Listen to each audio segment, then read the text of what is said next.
അലൈക്കും വറഹ്മത്തുള്ളാഹി വബറകാതുഹു. MA അറബിയുടെ ആദ്യ സെമസ്റ്ററിലെ ആദ്യത്തെ ചാപ്റ്ററിലേക്ക് എല്ലാവർക്കും സ്വാഗതം. അപ്പോൾ നമുക്ക് ആദ്യമായിട്ട് പഠിക്കാനുള്ളത് യൂണിറ്റ് 1-ൻ്റെ പാർട്ട് 1 ആയിട്ടുള്ള സ്ട്രക്ചർ ബേസ്ഡ് പ്രാക്ടീസാണ്. സ്ട്രക്ചർ ബേസ്ഡ് പ്രാക്ടീസ് എന്നുകൊണ്ട് നമ്മൾ ഉദ്ദേശിക്കുന്നത് അറബിക് ഗ്രാമറിലെ പ്രധാനപ്പെട്ട ചില അതിൻ്റെ സെൻറ്റൻസുകളുമായി ബന്ധപ്പെട്ട ചില കാര്യങ്ങളാണ്. അപ്പോൾ ആദ്യമായിട്ട് നമുക്ക് ഈ പാഠത്തിൽ പഠിക്കാനുള്ളത്, ഈ യൂണിറ്റിൽ പഠിക്കാനുള്ളത്, ഒന്ന് ഇസ്തിഖ്ദാമു അദാത്തി തഅരീഫി വ തഅ്സീറുഹാ ഫി അദാഇൽ മഅന. ഒരു മഅരിഫ നക്കിറ എന്ന് പറയുന്ന രണ്ട് ഇസ്മുകളുണ്ട്. അപ്പോൾ മഅരിഫയാക്കുന്ന ഒരു നക്കിറയായ ഇസ്മിനെ നമുക്ക് എങ്ങനെ മഅരിഫയാക്കാം, അതിൻ്റെ ടൂൾസുകൾ എന്തൊക്കെയാണ്, അത് അർത്ഥത്തിലുണ്ടാക്കുന്ന മാറ്റങ്ങൾ എന്തൊക്കെയാണ്, അതൊക്കെയാണ് ആദ്യമായിട്ട് പഠിക്കാനുള്ളത്. പിന്നീട് ഖവാഇദുൽ ജുംലത്തുൽ ഇസ്മിയായ ജുംലത്തുൽ ഇസ്മിയ ഉണ്ട്, ജുംലത്തുൽ ഫിഅലിയ ഉണ്ട്. അപ്പോൾ ഈ ചാപ്റ്ററിൽ നമ്മൾ ആദ്യം ജുംലത്തുൽ ഇസ്മിയയുടെ നിയമങ്ങളാണ് പഠിക്കുന്നത്. അതുപോലെ അടുത്തത് അത്തഅറുഫു അലാ തഖ്സീമിൽ ഇസ്മി മിൻ ഹൈസുൽ അദദി വ തഖ്സീമുഹു മിൻ ഹൈസുൽ ജിൻസി. വ്യത്യസ്തമായ ഇസ്മിൻ്റെ ഇനങ്ങൾ പഠിക്കാനുണ്ട്. അതിൽ ഈ പാഠത്തിൽ നമ്മൾ പഠിക്കുന്നത് നമ്മൾ ഏകവചനം, ബഹുവചനം എന്നൊക്കെ നമ്മൾ പറയുന്ന പ്ലൂരൽ, അങ്ങനെ സിംഗുലർ പറയുന്ന അങ്ങനത്തെ കാര്യങ്ങളാണ്. ഇപ്പോൾ രണ്ടാളുകളെ കുറിച്ച് പറയുമ്പോൾ എങ്ങനെയാണ് പറയേണ്ടത്, മൂന്നാളുകളുണ്ടെങ്കിൽ എങ്ങനെ, ഒരാൾ മാത്രമേ ഉള്ളൂ എങ്കിൽ എങ്ങനെ. അപ്പോൾ അതാണ് അതത് അനുസരിച്ചുള്ള ഇസ്മിൻ്റെ വ്യത്യസ്തമായ കിസ്മുകളുണ്ട്. അതുപോലെ നമ്മുടെ മിൻ ഹൈസുൽ ജിൻസി, ഒരു ലിംഗ ബേസ്ഡ് വ്യത്യസ്തമായ ഇനങ്ങളും പഠിക്കാനുണ്ട്. ഓക്കെ, ഇൻഷാ അല്ലാഹ്. അപ്പോൾ അടുത്തത് പിന്നീട് നമുക്ക് പഠിക്കാനുള്ളത് അൻവാഉൽ ഇഅ്റാബി വ അലാമാതുഹ ഫിൽ അസ്മാഇ. വ്യത്യസ്തമായ ഇഅ്റാബുകൾ ഉണ്ടാവും. നമ്മൾ നസ്ബ്, ജർ, അങ്ങനെ ഉള്ള വ്യത്യസ്തമായ ഇഅ്റാബിൻ്റെ ഇനങ്ങളുണ്ട്. അതുപോലെ ഇസ്മുകളിൽ എങ്ങനെയാണ് അത് നമ്മൾ അടയാളപ്പെടുത്തുക, അതിൻ്റെ അടയാളങ്ങൾ എങ്ങനെയായിരിക്കും വരിക എന്നുള്ളതാണ് ആദ്യമായിട്ട് പഠിക്കാനുള്ളത്. പിന്നീട് പഠിക്കാനുള്ള തഅറുഫ് അലൽ ഇളാഫത്തി വസിഫത്തിൽ മുശബ്ബഹ വൽ ലമാഇൽ. അറബി ഗ്രാമറിലെ വളരെ പ്രധാനപ്പെട്ട 3 ഇനങ്ങളാണ് ഇളാഫത്ത്. ഉദാഹരണത്തിന് എൻ്റെ പേര്, എൻ്റെ പേന എന്നൊക്കെ പറയുമ്പോൾ നമ്മൾ ആദ്യം, അപ്പോൾ എൻ്റെ പേര്, എൻ്റെ പേന എന്നൊക്കെ പറയുമ്പോൾ നമ്മൾ എങ്ങനെയാണോ ഉപയോഗിക്കുക, അപ്പോൾ ഒരു ഇസ്മിനെ മറ്റൊരു ഇസ്മിലേക്ക് നമ്മൾ ചേർക്കണം. അതാണ് ഇളാഫത്ത് എന്ന് പറയുന്നത്. അതുപോലെ സിഫത്തുൽ മുശബ്ബഹ, ബിസ്മിൽ ഫാഇൽ, അങ്ങനെ വ്യത്യസ്തമായ ഇനങ്ങളുണ്ട്. ഇൻഷാ അല്ലാഹ് നമ്മൾ പഠിക്കും. അതുപോലെ അൽ-ലമാഇർ എന്ന് പറഞ്ഞാൽ നമ്മളെ പ്രൊനൗൺ എന്നൊക്കെ നമുക്ക് വേണമെങ്കിൽ പറയാം. ലമായറുകൾ അവൻ, അവൾ, നീ, നിങ്ങൾ എന്നൊക്കെ പറയില്ലേ, അപ്പോൾ അതാണ് ലമായറുകൾ കൊണ്ട് ഉദ്ദേശിക്കുന്നത്. ഓക്കെ, അപ്പോൾ ആദ്യത്തെ ചാപ്റ്ററിൽ നമ്മൾ പഠിക്കാനുള്ളത് അൽ മുഅറഫു ബിൽ അലിഫി വല്ലാമി. അലിഫ്ലാമ കൊണ്ട് മഅരിഫയാക്കുന്നതിനെ കുറിച്ചാണ് പറയുന്നത്. അപ്പോൾ അതിന് നമ്മൾ ഇംഗ്ലീഷിൽ വേണമെങ്കിൽ ആർട്ടിക്കിൾസ് എന്നൊക്കെ നമുക്ക് വേണമെങ്കിൽ ഉപയോഗിക്കാം.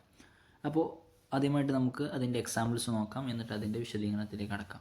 ഉദാഹരണത്തിന് ഫാസത്തി തിൽമീദത്തു ഫിൽ മുസാബഖത്തി, നളറ മുഹമ്മദുൻ മിന ശുബാക്കി, ഇൻകസറൽ ഗുസ്നു, ഹബതത്തി ത്വാഇറത്തു ഫിൽ മത്വാരി, ഫാസ അർ-റിയാദിയു, അൽ ഖലമു തഹ്ത ദഫ്തരി. പിന്നെയോ ഫിൽ മത്അമി മാഇദത്തുൻ മിനൻ നുഹാസിൽ മഹ്ഫൂരി, ബറക്കൽ ജമലു.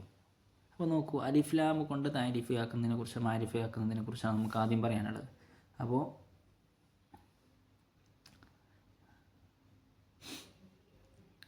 تأمل الأمثلة السابقة. الكلمات المتصلة بال ماذا تحصل في هذه الكلمات بهذه الاتصال. ഈ അലിഫ്ലാം ചേർന്ന് വന്നതുകൊണ്ട് നമുക്ക് എന്തൊക്കെ മാറ്റങ്ങളാണ് ഈ പറയപ്പെട്ട ഉദാഹരണങ്ങളുള്ളത്. വഹൽ യത്തളിഹുൽ മഅനാ ബിൽ-ളുബ്തി ഇദാ ലം യത്തസിൽ ബിഹാ അൽ. ഈ അലിഫ്ലാം ചേർന്ന് വന്നിട്ടില്ലെങ്കിൽ അവിടെ നമുക്ക് അർത്ഥം വ്യക്തമാകുന്നുണ്ടോ, നമ്മൾ ശ്രദ്ധിച്ചാൽ മതി. അതിൽ ഒരു ഉദാഹരണം നമുക്ക് പറയാം, ഫാസത്ത് തിൽമീദത്തു ഫിൽ മുസാബഖത്തി എന്നുള്ളതാണ്. അപ്പോൾ നമ്മളിങ്ങനെ സംസാരിക്കുന്നുണ്ടെങ്കിൽ ഒരു കുട്ടി എന്ത് ചെയ്തിട്ടുണ്ട്, നമ്മളെ കൂടെയുള്ള ഒരു കുട്ടി, അല്ലെങ്കിൽ നമുക്കറിയുന്ന ഒരു കുട്ടി അല്ലേ, ആ കുട്ടി എന്താ ചെയ്തിട്ടുണ്ട്, നമ്മുടെ കലോത്സവത്തിൽ വിജയിച്ചിട്ടുണ്ട്. അതാണ് മുസാബഖത്ത് പറഞ്ഞാൽ മത്സരം എന്നാണ് അർത്ഥം. അപ്പോൾ ഫാസത്തി തിൽമീദത്തു, ഈ കുട്ടി വിജയിച്ചിട്ടുണ്ട്, ഫിൽ മുസാബഖത്ത്, ഈ മത്സരത്തിൽ. ഈ മത്സരം എന്ന് പറഞ്ഞാൽ അപ്പോൾ ഒരു മത്സരത്തിൻ്റെ സന്ദർഭം ഉണ്ടാവും. അപ്പോൾ അതാണ് പറയുന്ന ആൾക്കും കേൾക്കുന്ന ആൾക്കും അറിയാവുന്ന ഒരു സംഗതിയെക്കുറിച്ചാണ് നമ്മൾ മാരിഫ എന്ന് പറയാം. അപ്പോൾ ആ ഒരു സംഗതിയെക്കുറിച്ച് അതിനെ സൂചിപ്പിക്കാൻ നമ്മൾ ഉപയോഗിക്കുന്നതാണ് അലിഫ്ലാം അല്ലെങ്കിൽ മാരിഫ എന്നുള്ളത്. അപ്പോൾ നമ്മൾ ഈ ഉദാഹരണത്തിൽ അലിഫ്ലാമിനെ കളഞ്ഞാലോ, ഫാസത്ത് തിൽമീദത്തുൻ ഫി മുസാബഖത്തിൻ. അപ്പോൾ നമ്മൾ അർത്ഥം വെക്കുമ്പോൾ എങ്ങനെയാണ്, ഫാസത്ത് വിജയിച്ചു, തിൽമീദത്തുൻ ഒരു വിദ്യാർത്ഥി, ഏതോ ഒരു വിദ്യാർത്ഥി എന്നുള്ള അർത്ഥമാണ് കിട്ടുക. ഫി മുസാബഖത്തിന് ഏതോ ഒരു മത്സരം, ഏത് മത്സരം എന്നറിയില്ല, അല്ലേ? കലോത്സവമാവാം, അല്ലെങ്കിൽ വേറെ എന്തൊക്കെ മത്സരങ്ങൾ നമ്മുടെ അവിടെ നടക്കുന്നുണ്ട്, ഒക്കെ ആവാം. അപ്പോൾ ഈ അലിഫ്ലാം നമ്മൾ ഉപയോഗിക്കുമ്പോൾ നമുക്ക് അർത്ഥത്തിൽ എന്തെങ്കിലും മാറ്റം വരുന്നുണ്ടോ?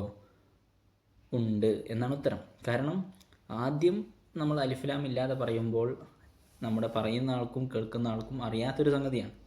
എന്നാൽ അലിഫ്ലാം ചേർത്തതോടു കൂടി എന്ത് മനസ്സിലായി? പറയുന്ന ആൾക്കും കേൾക്കുന്ന ആൾക്കും ഈ പറയപ്പെടുന്ന കാര്യം അറിയാം. അപ്പോൾ ആ കാര്യത്തെ കുറിച്ച് പറയാൻ വേണ്ടിയിട്ടാണ് അലിഫ്ലാം ഉപയോഗിക്കുന്നത്. മനസ്സിലായല്ലോ? പിന്നീടോ, അപ്പോൾ നമ്മളിപ്പോൾ ചുരുക്കി പറഞ്ഞാൽ ഈ ഉദാഹരണത്തിലൊക്കെ അലിഫ്ലാമുള്ള ഇസ്മുകൾ മുഴുവൻ എന്താണ്? അലിഫ്ലാമുള്ള ഇസ്മുകൾ മുഴുവൻ മാരിഫയാകുന്നു. ഉദാഹരണത്തിന് അഷുബാക്കു, അൽ ഹുസ്നു, അത്തോ ഇറത്തു, അൽ മത്തു, അൽ റിയാദിയു, അൽ കലമു. ഇതുപോലെ ഈ അലിഫ്ലാം ചേർന്ന എല്ലാ ഇസ്മുകളും മാരിഫയാകുന്നു. മനസ്സിലായല്ലോ? എന്നാൽ മാരിഫയുടെ ടൂളിൽ നമ്മൾ പറഞ്ഞത് അലിഫ്ലാം ചേർത്ത് കൊടുക്കുക എന്ന്. എന്നാൽ നെക്കിറക്ക് പ്രത്യേകമായ അദാത്തുണ്ടോ, ഉപകരണമുണ്ടോ, ടൂൾസ് ഉണ്ടോ എന്ന് നമ്മൾ ചർച്ച ചെയ്യുമ്പോൾ ലൈസത്ത് ഹുനാക അയ്യത്ത് അദാത്തിൻ ഖാസത്തുൽ നെക്കിറത്ത് ഫിൽ അറബിയ, അറബി ഭാഷയിൽ നിക്കറക്ക് പ്രത്യേകമായ ഒരു അദാത്തില്ല. മറിച്ച് വലാക്കിൻ യുസ്തഖദമു തൻവീനു ഫി അവാഖിറിൽ കലിമാത്തി, മറിച്ച് എന്താണ് നമ്മൾ ഉപയോഗിക്കുക? കലിമത്തുകളുടെ അവസാനത്തിൽ നമ്മൾ തെൻവീൻ ചേർത്ത് കൊടുക്കും. ലിയുസ്തഫാദ മിൻഹ അന്നഹൽ കലിമത്തു ഗൈറു മുഅറഫത്തുൻ, ഈ കലിമത്ത് അത് മഅരിഫയല്ല എന്ന് അറിയിക്കാൻ വേണ്ടിയിട്ട് നമ്മൾ എന്ത് ചെയ്യും? അതിൻ്റെ അവസാനത്തിൽ ഒരു തെൻവീൻ ചേർത്ത് കൊടുക്കും. ഉദാഹരണത്തിന് കലിമത്തു ബൈത്തുൻ എന്നുള്ളത് യുറാദു ബിഹ അയ്യ ബൈത്തിൻ ബിലാ താരിഫിന്. ബൈത്തുൻ എന്ന് പറഞ്ഞാൽ ഏത് വീടും ആകാം.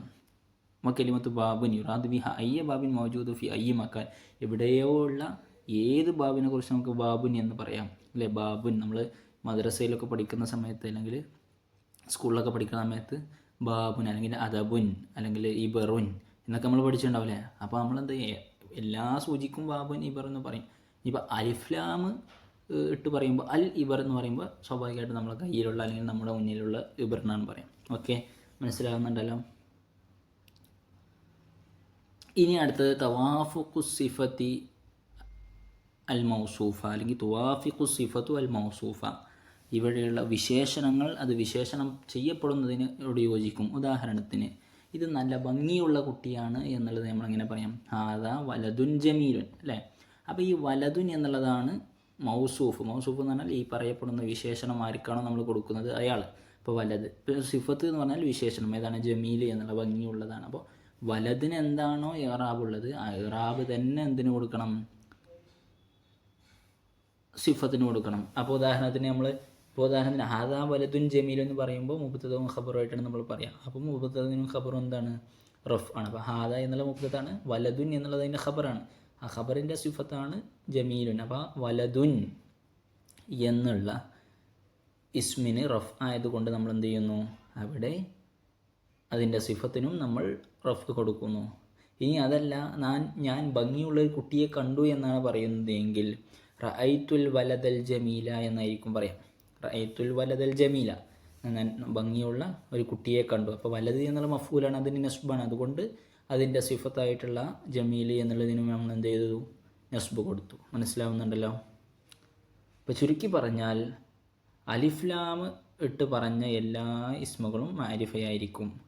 അത് നമ്മളെ പറയുന്ന ആൾക്കും കേൾക്കുന്ന ആൾക്കും ഒരുപോലെ മനസ്സിലാകുന്ന അല്ലെങ്കിൽ ഒരുപോലെ അറിയുന്ന ഒരു സംഗതിയെക്കുറിച്ചായിരിക്കും അലിഫ്ലാം ഉണ്ടാവുക. എന്നാൽ നമ്മൾ നക്കിറ ആയ ഇസ്മാണെങ്കിൽ അതിന് പ്രത്യേക അദാത്തുകളൊന്നുമില്ല, മറിച്ച് അത് നിക്കിറയാണ്, അത് മാരിഫയല്ല എന്ന് തെളിയിക്കാൻ വേണ്ടി നമ്മൾ എന്ത് ചെയ്യും? അതിൻ്റെ അവസാനത്തിൽ ഒരു തൻവീന് കൊടുക്കും. അപ്പോൾ ഇനി നമ്മൾ എന്ത് ചെയ്യാം? ഇവിടെ ഒരു മൊത്തത്തിലുള്ളൊരു കായിക നമ്മളിവിടെ പറയുന്നുണ്ട്. ഇതാ ദഖലത്തിൽ അലിഫു അല്ലാമു അല ഇസ്മിൻ നക്കിറത്തിൻ ജഅലതുഹു മഅരിഫത്തൻ, അതിനെ നമുക്ക് എന്ത് ചെയ്യണം? മഅരിഫയാക്കാം എന്ന് നമുക്ക് എന്ത് ചെയ്തു?